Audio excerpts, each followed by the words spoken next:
wanted the best? You've got the best podcast, the hottest podcast in the world. The Chris Voss Show, the preeminent podcast with guests so smart you may experience serious brain bleed. Get ready. Strap yourself in. Keep your hands, arms, and legs inside the vehicle at all times, because you're about to go on a monster education roller coaster with your brain. Now, here's your host, Chris Voss.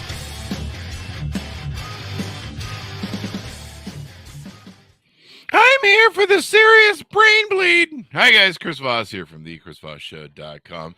The Chris Voss Show. Or should I say, the serious brain bleed? Who the hell wrote that script at the beginning? Oh, I think I know who it was. It was me. Anyway, guys, thanks for tuning in. We certainly appreciate you guys. Welcome to the Chris Voss Show. I'm your host. They tell me, it says here on the placard, say that you are Chris Voss. So it must be me, unless I'm impersonating myself. Can you impersonate yourself? I don't really know, but that's the ramble today, folks. We just make it up as we go along. And if it's funny, it's funny. And if it's not, well, sometimes when you die, it's funny rather than kill, as they say for comedians on stage. Today, we have an amazing author on the show. I know you didn't see that one coming because we have so many amazing authors. Put them in the Google machine and they just come out the ticker tape there. Remember the ticker tape? Yeah, just come out the ticker tape. That's what we run off on the Chris Voss Show. Running off of old-timey ticker tape things. For those of you, the millennial and Gen X generations, you can Google what the hell that is. It's the newest thing on TikTok. Trust me. Today we have an amazing author on the show. She is Reverend Angela Denker. She's on the show to talk to us about her amazing book, Red State Christians: Understanding the Voters Who Elected Donald Trump. This came out on August 6th, 2019, but she has a new revised updated issue that she's going to be putting out in August 6th, 2019, this came out. And then I believe August 16th, 2022, it's going to come out. She's going to correct me if I'm wrong here in a second, which is probably what everyone should do because I'm wrong a lot. She is an amazing author, and she is a Lutheran pastor and veteran journalist. She's written for many publications, including Sports Illustrated, The Washington Post, we love the WAPOs, the Fortune magazine as well. She has appeared on CNN, BBC, and Sky News to share her research on politics and Christian nationalism in the U.S. Her book, Red State Christians, was the 2019 Silver Forward Indies Award winner for political and social science. She's the mother of 2 boys and lives with her husband, Ben. Why isn't Ben here? I'm just kidding. In Minneapolis. Welcome to the show. How are you, Angela? I'm great. I'm in Columbus, Ohio from Minneapolis, but other than that, I'm doing good. There you go. There you go. Well, say hello to Ben. I always think it's funny when people put their family in the thing. He lives with his wife and 2 kids in Nantucket. And I'm always like, well, I mean, people are just like, damn it, I'm buying that book now. I'm just being funny. Anyway, right. Welcome to the show. Give us your .com so people can find you on the interwebs, please. Yeah, easy. Just angeladenker.com, DENKER. There you go. And what motivated you on to write this book? Yeah, so as I'm sure you hear from many authors, the book was information for a long time. You know, it draws on so many different experiences I had in my life, including previously I interned for a Republican congressman, worked as a journalist in covering sports, which sports overlaps with a lot of the topics that we're covering right now as well. But the immediate reason for the book came out of in 2016 and leading up to the 2016 election, I was pastor at a large Lutheran church in name, really evangelical in style church in Orange County, California. Oh, wow. Incidentally, in the hometown of Richard Nixon, here in Linda, California. Whittier. That's right. Yeah. So, you know, very conservative corner of Orange County, and also very evangelical. And so I was watching the 2016 election and the buildup of popularity among evangelical Christians for Donald Trump from that position in the U.S. And initially I had pitched an entire book on Southern California Christianity. So many people assume that Southern California is entirely liberal, but there are huge pockets of conservative Christianity in Southern California, particularly Orange County. And you see that as you look at Trump's administration and even a lot of the leadership among prominent evangelicals. A lot of them tend to come from Orange County, center of wealth, power. Anyway, so I first pitched a book called Bibles and Boob Jobs, entirely focused on Southern California. And people tell me, they're like, you should have stuck with that title. That's a great title. I lived in Whittier and spent a lot of time in Orange County, and that and lip injections. So yeah. Not for me personally, but yeah. You should try it. Look good. There's still time. So in that, I should say that title did survive as a chapter title. So I have a chapter entitled Bibles and Boob Jobs, which is great. Isn't that one radio station guy who's very toxic, who helped give rise to Stephen Miller? Isn't he from Orange County? I forget. He just recently ran for governor. At least Southern California. Yeah, I'm not. Yeah. I think. Yeah. Yes. Yeah. Elder. Larry Elder. Yeah. Larry Elder. There you go. Yeah. Yes. There was a book that someone did. It escapes me right now, on Stephen Miller, and I was surprised. That's when I learned about Larry Elder, and I was like, holy crap. And it's amazing. And of course, Stephen Miller being from Santa Monica too, There you go. Mr. Goebbels himself. So I submitted the book idea, and the publisher came back to me that they had been wanting to do this book, Red State Christians, and they really wanted, as you mentioned before the show, there's been so much coverage of this topic from different authors. I think the niche that my book wanted to fill was that it also brings a theological and a pastoral perspective to the topic, which we hear a lot from historians, from sociologists. And I also wanted to address the theological and the pastoral. And the pastoral really involved me getting to have the opportunity to travel across the country in 2018 and really, talk to people whose voices often weren't being heard. So those were the two elements that I wanted to bring to the book. And of course, since it came out in 2019, our entire world has just continued to change and shift on its axis. So I'm really grateful for the opportunity to have this revised edition. Yeah, a lot of people don't realize it, and I think it's great that you're bringing it from a perspective of, calling from inside the building. We've had a number of authors that I think most of the authors that we had were religious. I know Robert P. Jones from PRI was on the show. He's a devout Baptist. I'm not sure if he's Southern Baptist or Baptist by nature, but I mean, people that are calling from inside the building to go, hey, the building's on fire, and we need to fix our house, sort of thing. And so I think it's great that's perspective out of there.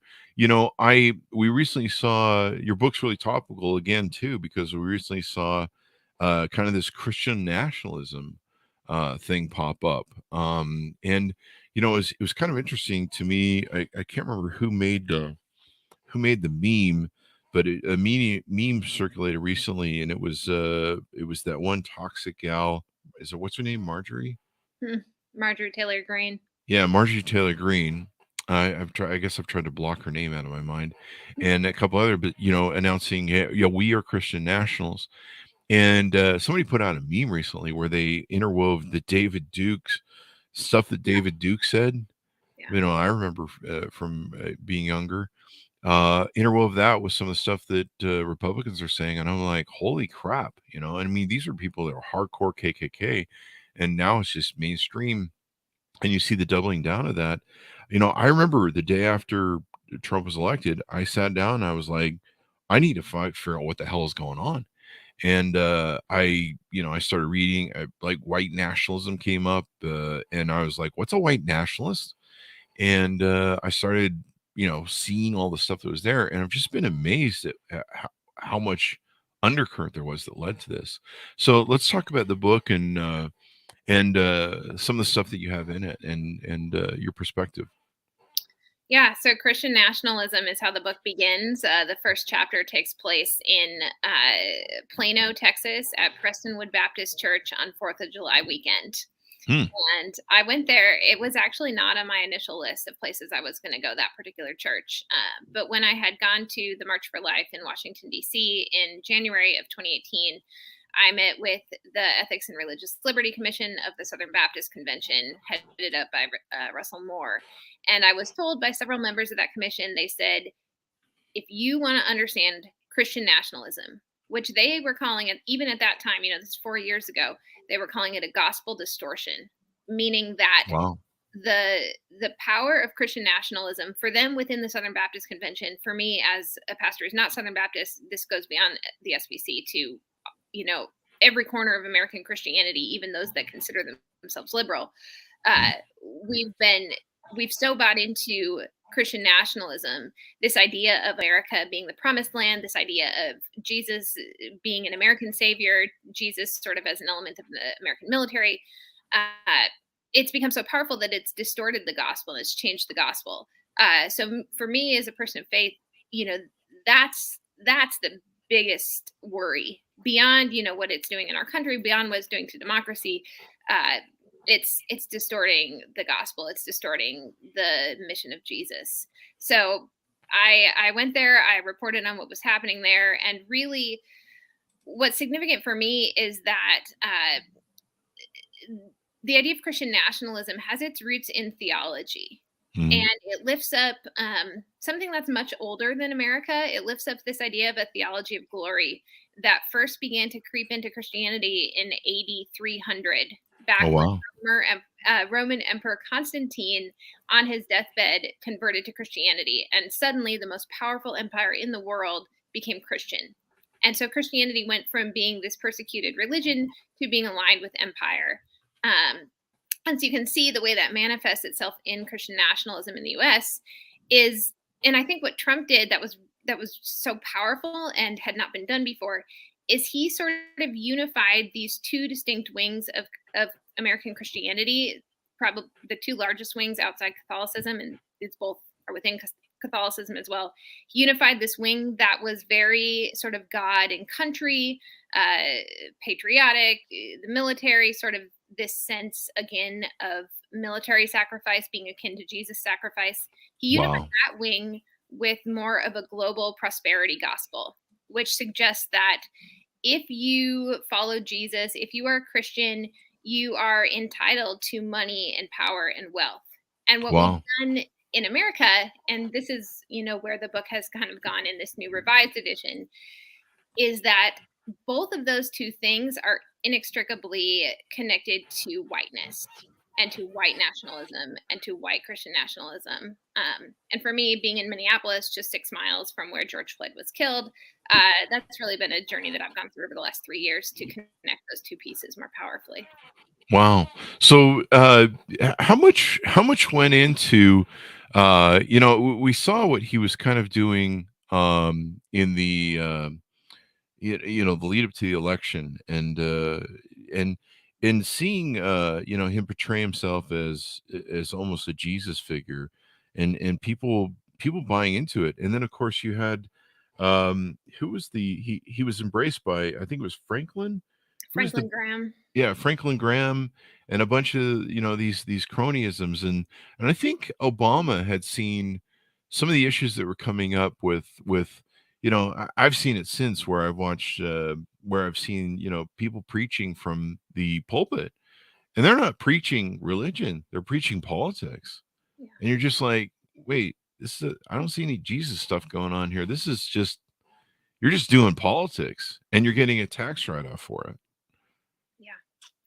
Yeah. I mean, we've neglected the cross. American Christians have put aside the cross, and it's interesting if you go into a lot of these, more modern church buildings, you don't see the cross anymore, just visually. You don't see crosses very often. And what we've done is we've sort of neglected to teach the reality of the crucifixion, that Jesus really died. It wasn't some idealistic thing. It wasn't some imaginary symbolic death. Jesus really died. And because we've ignored that for so long, we've created generations of Christians who think that following Jesus, being a Christian, is just sort of about ascribing to a sort of white middle class American life, which necessitates subjugation of anyone who doesn't kind of fit into that box. Yeah. The subjugation part is the part that always bugs me the most, because it's not about, I remember, I think it was when Robert Jones was on the show. Mm-hmm. I said to him, I said, I'm an atheist. But I believe everyone, I get people need to have something to go through this life to hold on to. But the problem that I see with Christian nationalism is it's very, it's kind of like the Dark Ages, where you'll believe in us or die. What was that thing that they did where if you didn't accept Catholicism, they just kill you, or they kill you anyway? I think you and it's very much like that. Like, I wouldn't have a problem if you want to put 10 commandments on a courtroom steps. I mean, there kind of a problem with the Constitution, but technically I wouldn't have a problem with it if you put everybody else's on there, the pagan people and the Jewish people and if everyone's represented, then great, as long as we can have everything. But the problem with the Christian nationalism is they want theirs and no one else's, and everybody else will bend a knee or fall to the sword to them. It seems to be their attitude. Do I have that correct? Yeah. And again, if we look at the life, death, and resurrection of Jesus, there's none of that in Jesus' life. Jesus was meeting with Samaritans. He was lifting up people from all different types of ethnic and religious groups. And ultimately, like for me as a Lutheran, we are saved not by what we do, or even not by what we believe. We're really saved by Jesus. But Christian nationalism betrays itself to a sort of earned righteousness, which then helps people to feel that they have the right to, exclude other people. And we see this bleeding into, recent Supreme Court decisions that have Christian nationalist underpinnings. We do see it happening, across this country. And it's especially troubling when the U.S. was really founded on this idea of religious freedom. And unlike, again, there's been this revision of history where you'll hear in the churches I went to for the book, you would hear over and over again that, our founders put into these documents that we were to have a Christian nation. And that just wasn't the case. But it's amazing how many people I meet, and I'm like, hey, the Constitution is this. I'm like, when's the last time you read the Constitution? Yeah. And I even sat down a couple years ago and read the Constitution. I think it was right before the Biden election, and read the Constitution and passed copies out to friends for Christmas gifts. And it's amazing. And we've had a number of authors on the show that talk about the origin of the original lie. The person who did the Shining on the City on the Shining Hill lie. And then, Reagan hijacked it. And we've kind of seen this escalation of Christian nationalism rising ever since. Yeah. And so is it getting worse in your opinion? I mean, we seem to be still just escalating. I mean, we reached this point where, they overturn abortion, and now they're after contraception. And they're just like avenging angel sort of attitude of like, we want full control of everything there. You see Viktor Orban, complete fascism. If you study the rise of fascism and authoritarianism, it usually always comes from right-wing religion and control, seizing by violence usually. Yeah, and when you mention Orban, that's why I always want those of us who are in America to expand our understanding of, yes, this is right now a phenomenon that's happening in the GOP. It's happening in the U.S. It's focused around the flag and around America, but really this is a global phenomenon. And again, it is a phenomenon that goes back to the Roman Empire, goes back to this time when Christianity became intertwined with violence. But it's definitely getting worse. I mean, I entered into the travels for this book in 2018, and you can see it. My subtitle changed. So the initial subtitle of the book, which I had wanted Meet the Voters Who Elected Donald Trump, they changed it to Understanding the Voters Who Elected Donald Trump. I don't know. I think sometimes there's no understanding. Sometimes it's just meeting people. Wow. I went into that with a really open heart. I mean, I come from a family of, particularly on my in-law side, people who are big supporters of Trump, people who go to Trump rallies. My church where I pastor right now is located in a county where 2/3 of people voted for Trump in 2020. So when I was writing about all these ideas and people, I was writing about people that are close to me, people that are close to my heart. And I was hopeful at that time, that we'd be able to back away from this a little bit. That, Trump is such an opportunist, right? And I always kind of fault these evangelical pastors and Christians in leadership more than I do Trump. He kind of latched onto it, but they're the ones who laid the groundwork and betrayed the Oh gospel yeah. in the first place. Oh yeah. I mean, Um, and the most extraordinary thing to me, I'm an atheist. I mean, I read the Bible when I was a kid. When I like, should I be a good person or bad person? Like, yeah, I should probably be like Jesus, be a good person. I still, I think it's a good advice. And to see that, President Joe Biden is I guess he's a Roman Catholic. He regularly goes to church. I think Trump showed up to church, like 3 times or something during his thing, and that was usually to get some votes or raise some whatever, promotion. And here, and Biden's been a devout Catholic, I think, Catholic all of his life. Uh, to have them treat him horribly and tout this philanderer, guy who's, I don't know, he's clearly hijacked the movement and is manipulating it. And the fact they can't see that, or I don't know, there's just money that they see being made, because that's what I see a lot of the pastors, a lot of the money changers, Jesus threw the money changers out of the temple. A lot of the money changers you see, that were the big money who brought him up. That guy who got kicked out of the college and was having an affair, I think, or some other stuff was going on. He was the guy who was the first, I think, big preacher to give Trump an endorsement, and that was because he needed some pictures hidden, to my understanding or reporting. Yeah, it's follow the money, right? Follow the money. Yeah. And again, looking at Jesus' arrest and death, it was the partnering of the religious leadership of his time with the government leaders of Rome that ended up crucifying Jesus. And so I think we have to really be careful whenever we see a partnership between religious leadership and governmental leadership. And, Democrats aren't immune to that. But it's certainly, the violence. So when you ask if I've become less hopeful, between COVID and just watching COVID explode and expose the fallacy of the pro-life movement.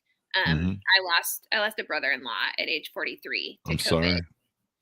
He was unvaccinated, because of he believed what he was told from right-wing leadership.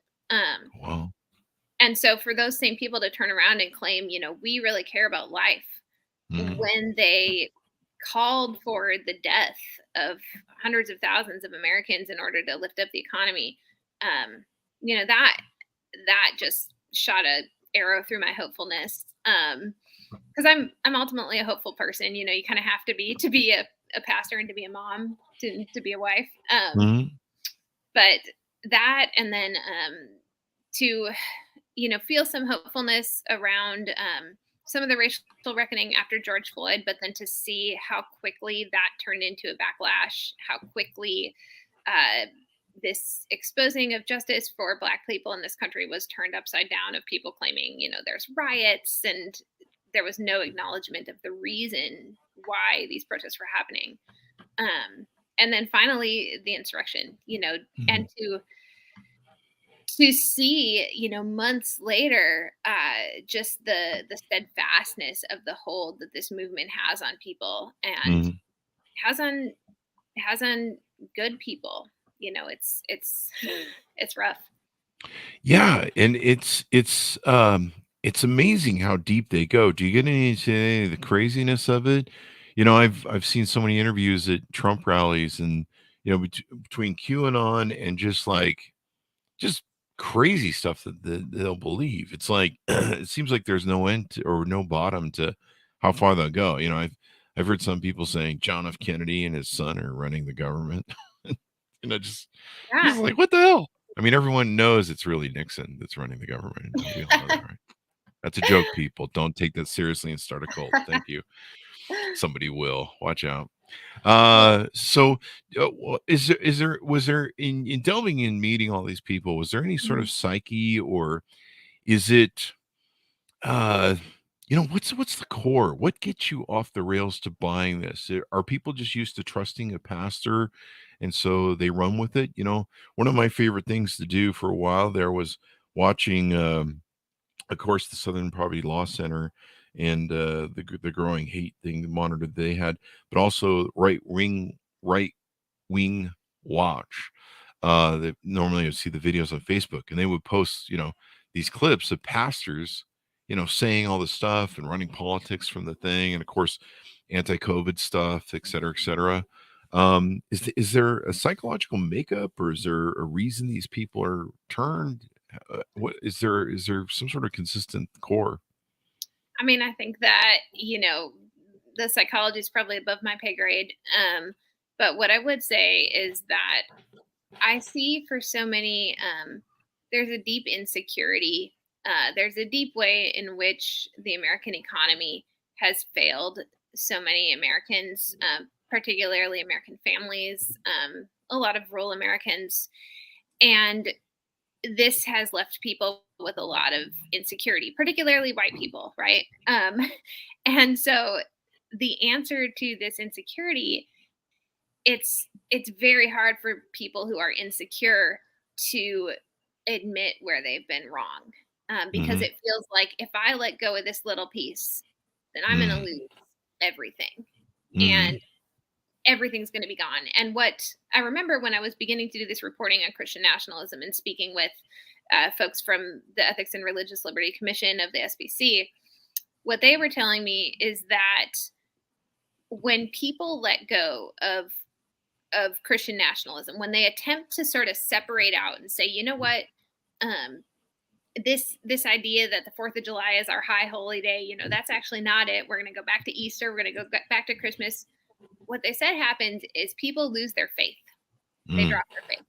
And I think what we're starting to see too, and I was actually seeing this in an interesting corner of the internet, when it comes to sort of this merging of like wellness culture, essential oils, yoga culture, and, anti-vax movement, and how it's kind of moved these left-wing hippies with the right wing.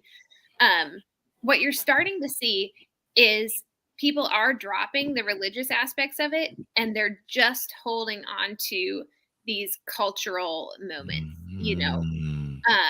and I think that's where it leads, and I'm a Lutheran. I'm of almost entirely German descent, and we got to be real careful because this is what happened in Nazi Germany. And I'm not saying we're going there in the US, but what happened is that the majority churches in Germany ended up signing an oath to say they're going to support Hitler and the German nation. It was all about German pride, bringing, make Germany great again, for lack of a better term, after a national recession.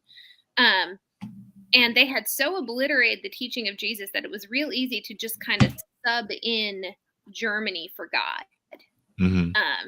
And we're right on that edge here. We definitely are. And I think you nailed it on the head. When I was 18, 20, they started talking about the dissolving of the middle class. And it was the 80s and trickle down economics. And that really started destroying the middle class. And of course, Reagan's war on unions and the backbone of American society. And then, we see these areas turn into rust belts, but no one blames the GOP, which is kind of interesting. Well, I mean, there's people that do, but the people who vote, they always seem to vote against their best interests. Hey, let's vote against the people who shouldn't put a cap on insulin. Let's do that. Let's vote against the people who don't vote against policies to not raise gas prices or price gouge. But There you go, because they're cloaked usually in religion. But I do agree with you. The dissolving of the middle class, I think, is the proponent before it. And when people get desperate, when they lose, their ability to, have a picket fence in the car in the two-car garage, and what's that line from the movie Network? Just give me my tires and my lazy boy recliner. Let me watch my TV and just leave me alone, man, for 5 seconds so I can have some peace, basically. And then it dissolves from there. The more desperate we get, the more crazy things get. You saw that, like you mentioned, in Hitler. Ruth Ben Gates been on the show a couple times. She wrote a great book called Strongmen, and she profiled the rise of the right wing takeovers of any government. Duterte, the names of Chile, escape me. Everything's escaped me at this point. But any one of these governments, like you mentioned earlier, use religion to keep going. Even Putin is allied with the Russian Orthodox Church and a billionaire billionaire pastor there. All these guys use that as a way, and a lot of times they can't get away with it without having that endorsement. And that's what's really scary. It is really interesting what you said to me, because I've watched the dissolving of religious power in America, and less and less people claiming that they're religious.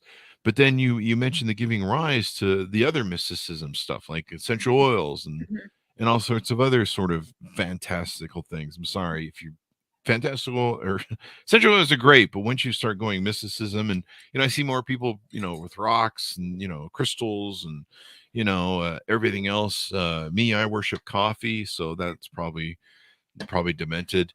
But it makes me feel good, and if there's a heaven, I hope coffee's there. I don't know. That's my new shirt. That's the new thing of the show. But you bring up a good point. And then one thing that I was really surprised by was the terror that I saw in people's eyes. There was the prospective thing that in 2050 white people would become a minority. And I really didn't think it was that big of a deal, because you can't stop what's coming. It's the old line from New Country Full of Men, one of my favorite lines. You can't stop what's coming. That's vanity. But to see interviews of Trump voters and GOP voters who talked about that, and they were really alarmed. And some of them I heard say they're going to do to us what we did to them for 450 years of this country of ugliness that we did to slavery and Indians, I'm sorry, Americans. It's to see how much they worried about that. And of course, immigration, they're like, they'll come here and they'll breathe, they'll have kids, and then they'll outvote us. The loss of power and the extraordinary grab for a dying power, if you will. Just all that put together. Sorry, that's a lot of information to pack into one place.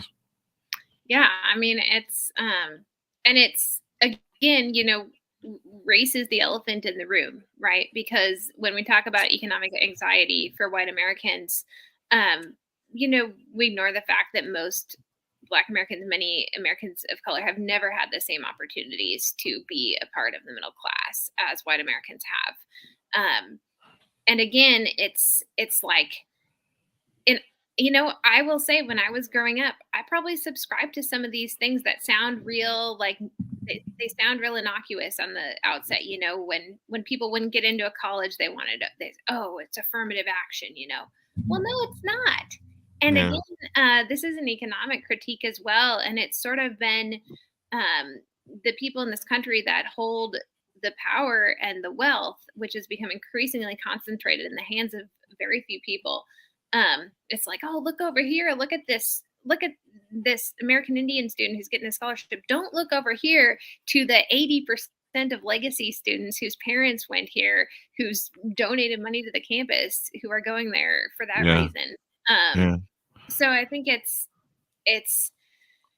such an easy thing to do, and it's easy to want to say, well, I'm going to feel better if I can just say, well, I'm still better than this person. And I think it's really painful. But I don't believe that, we experience resurrection without repentance. We don't experience resurrection without death. And so, there's got to be a lot of that surfaced right now. And I think we're experiencing it. And, it's much less painful on the other side to realize that we live in a country that looks different, and that is a good thing. I don't want to go back to the 1950s, but a lot of people do. Yeah, and there's this fantasy that it was a much better time, and it really wasn't, for a lot of different reasons. But there's this fantasy of that, the 2-car garage and the picket fence and the 2 weeks vacation and stuff. And you're right. There's a lot of the rich get richer, the poor get poorer. I came of age and graduated high school during the Ivan Bielski era, and greed is good. And when Wall Street started going, hey, if we fire mass amounts of people, the stock goes up. Push this button here.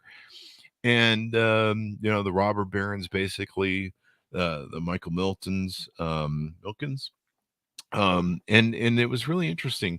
And a lot of this plays into and is intertwined with the collapse of our societies. Do you see a lot of religions fighting back yet? Are people standing up and saying no, and we're done with this, and get out of our Yeah, thing? I mean, I do see that. I don't think it gets a lot of play. It doesn't. The stories about the there's a lot of sort of treating Christians as zoo animals in national media a lot of times, and like, look at this crazy. They'll go find the craziest thing they can find happening. I do think there are certainly people pushing back. There's Christians against Christian nationalism. There's groups of clergy that I'm a part of who are constantly working and looking to lift up other gospels. But prominently, I mean, I think we also need to look back to history. History can give us all these examples of places where people have prioritized idolatry of wealth or power over God. But even in this country, the civil rights movement was a movement that was championed primarily by Black Christians and by Black Christian leaders. Not entirely, right? But a lot of movement among Black Christians who use the words of the Bible, who use the story of Jesus to remind us that the movement of Jesus has to be one that lifts up the marginalized, that sets the oppressed free. These are the words of Jesus. And we have, anti-poverty movements in this country. So there are places to look and to see. There's, people doing work in immigration, people doing work with refugees. So I think there are places to see that. But it's certainly an uphill battle. It definitely is. What's even surprising to me recently has been the Hispanics. Folks have moved from, I think, Catholicism to Protestantism largely, and they're moving and becoming and going to the GOP, which really shocked me. But I don't know. Maybe I shouldn't be surprised. I have a chapter on Latino Christians in the book. I went to El Paso and really dove into border issues, and also walked across the border to Juarez, Mexico. And I think that there's been too much paternalism on the part of white Democrats, and there's been some tokenism. I think there needs to be really a desire to listen more to people on the ground. One thing that I wanted to do in my own reporting is I think it's really important to listen to people who are the minority political voice where they live, and people who are really doing work on the ground, and also people who exist in multiple camps. So, of course, we often miss the nuance in some of these stories. And, there is a hopefulness on the part of recent immigrants in the American dream. And I don't think Democrats have always done a good job of articulating what the American dream looks like for Democrats. Yeah. I think that could be helpful. And our left wing is really, I'm a moderate Democrat. Our left wing is really extreme and very anti-family. I think that drives the Hispanics away. The woke culture in our left wing is really anti-family, and I think it's been very destructive, and it paints the party very ugly. I try to pull as many people as I can towards the middle of democracy, and there was probably time you could call me a liberal before I really understood how toxic the woke culture had gotten. And I think that's what's drive my theory. It's a theory, is one of the big things that's driving Hispanics away, because Hispanics are largely familiar, very family oriented people. At least I think they are. Everyone I've ever met, I mean, they have huge families. They love their families. Um, the other thing that's interesting to me, I had someone speak to this on the show that I didn't fully understand, because I was really confused. The Cubans voting for Trump and Mhm. stuff, Mhm. and I was like, "What's going on there?" And they referred to it as the "slam the door behind you" policy, and I'm like, "What is that about?" And they're like, "Well, when Mexican Hispanic people come here, they get the goods and they become like Americans, where they go, hey, we did come across the border illegally, we got our citizenship now, but slam the door behind you, because we want more for us." And I'm like, wow, I never heard of the close the door behind you policy, of how, or this mental attitude, where, well, I got in, but screw those other people. And we basically turn them into Americans, I guess, when it really comes down to it. The ugly asshole Americans, I guess. But Well, it's extraordinary to me. and I think I noticed that, in a lot of different, I mean, I definitely heard that from folks I talked to in El Paso, but I think I Mhm. noticed that in a lot of different contexts, particularly among people who have been part of marginalized groups. So even for me as a woman, like you'll experience that with women, women who Wow. have so called made it and then slam the door behind them, I'm going to make it hard for the next woman who's coming up behind me. Uh, And I think it stems from, maybe you called it internalized depression. Maybe you think of it as, when you're operating from, you already know you've got this certain size piece of pie that you can choose from. You don't get the whole pie. You got like a certain size of the piece of pie that's going to be accessible to you. And, a rational response to that is to say, well, I'm not, other people who are entitled to this little tiny slice of pie that I've just gotten access to, I don't want to give them any of it. So I think that's, it's rational. I think when you talk about, the left wing being anti-family, I mean, it's interesting because last summer, we had the family tax credit. And what did we get it for? Like 6 months, right? But mhm. that was a hugely important piece of legislation for families with young children. Mhm. Um, and so that, I think that was a piece where the left wing could have sort of said, like, this is what we're really going to get behind, and really talked about why this is important, why families are important. So I think sometimes there's a rhetoric issue. I think, my hope is that some of the younger Democrats coming up are having a little bit easier time articulating this. Some people who've been in political power for a long time, it's very easy to get very isolated from Mhm. the average American life. And our politicians are held accountable to their fundraiser, to their donors, not to their voters. Yeah. So, you see the consequences of that. I mean, we see that in the Democratic Party, where we have our set of donors and they run the Yeah. party, and the Yeah. GOP has their set of donors. Yeah. And I'm not sure sometimes, uh, one side.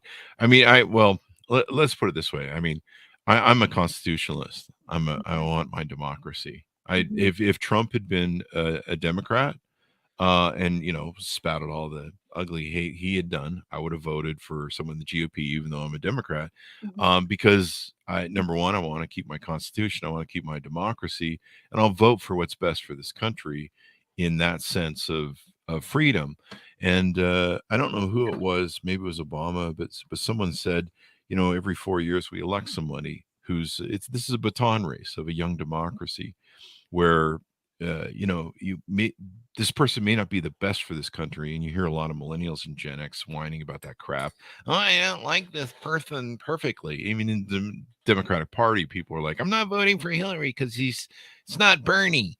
And you're like, hey man, you got to vote. You got to vote for who's going to be able to carry that baton the best for the next 4 to 8 years, and move forward this young democracy, this republic that can fail at any time, especially in its youth. You know, a lot of people don't realize how youthful this is. But you bring up some good points, and I think it goes back to what we talked about earlier with money, where you talked about how if people don't have enough, then they're like, well, I finally got access to this piece of pie, so I'm not going to share it. There used to be this time in this country where we kind of shared a little bit more, cared about each other a little bit more, and we've definitely moving away from that, probably because of trickle down economics and everybody living on crackers and Ritz crackers. Everyone's fighting over scraps basically. Yeah, and you're able to see, I think social media, and as a journalist too, I think the conglomeration of mass media, the death of local newspapers, all this has combined to an atmosphere of distrust, an atmosphere of envy, and an atmosphere of media members who are increasingly isolated from those they cover. Yeah, and you're right. The Democrat Party has always had trouble with messaging. The interesting thing about Donald Trump was the language he uses, and if you watch videos on YouTube about how simplistic his language is, and how basic it is, and how it preys on a victimhood sort of mentality. That's another thing that we've had in this country for the last 60 years, 3 generations.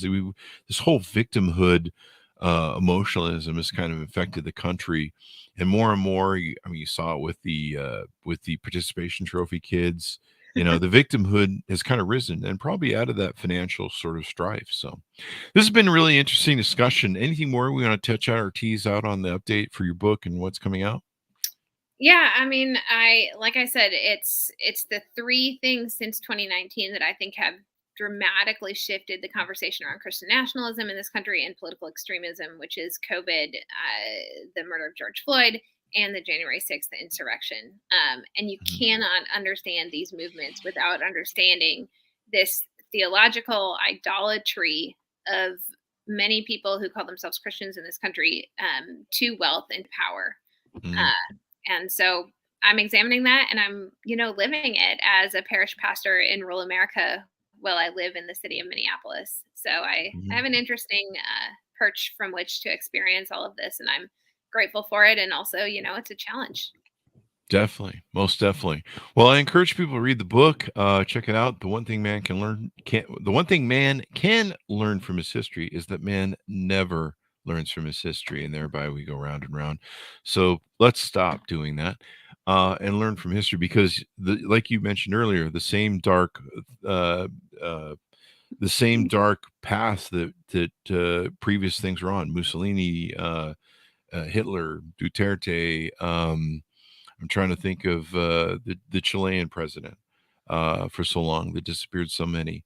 All those guys rose to power through right-wing nationalism, and we need to stop the march. And it just gets scarier and scarier. I mean, if you saw CPAC and recently last week, I think it was, just crazy, and they're just outright saying it right now, white kissing nationalists. So anyway, thank you for being on. Definitely. Thank you for being on the show. We really appreciate it. Yes, thank you.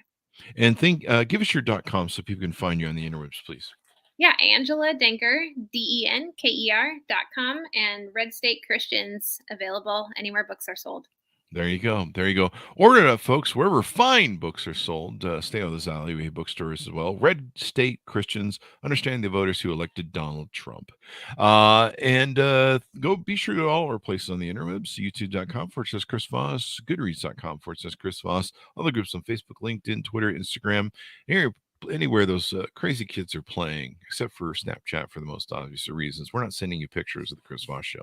Thanks for tuning in. Be good to each other. Stay safe. And we'll see you guys next time.